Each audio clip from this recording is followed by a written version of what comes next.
সবাইকে সালাম, আসসালামু আলাইকুম রহমতুল্লাহি বারকাতুহু।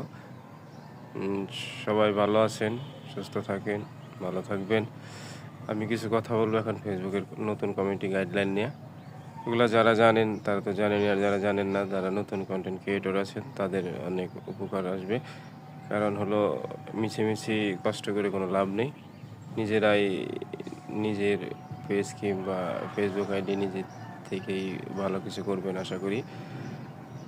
আপনাদের কিছু কথা বলবো যেগুলা এখন নতুন করে এই কমিউনিটি গাইডলাইনের আওতায় পড়বে। যেমন আপনি একটা ভিডিও আপলোড করেছেন, সেটা হলো অন্যের একটা ভিডিও, নিচে আপনার ছবি দিয়ে আপনি জাস্ট কথা বলতেছেন, অযথায় মুখ নাড়াচ্ছেন, এগুলাতে ফেসবুক নিজ দায়িত্বে এগুলা দেখবে।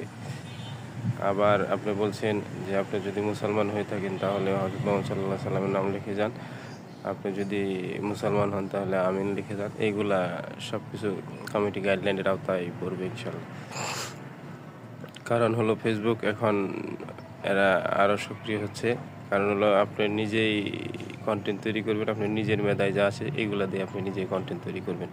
আরেকজনের কন্টেন্ট নিয়ে আপনার করার কোনো প্রয়োজন নেই। এগুলা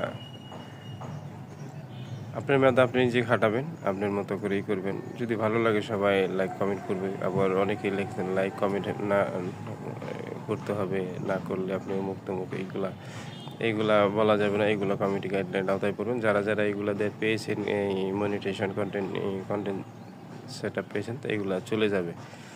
আপনারা নিজেই যে ভিডিও পারেন এইগুলাই তৈরি করবেন। অযথাই কারোরটা নিয়ে নিজে পরিশ্রম করলেন, একটা ভিডিও এডিট করতে তো সময় লাগে, এইগুলা আর আপনারা কখনোই করবেন না।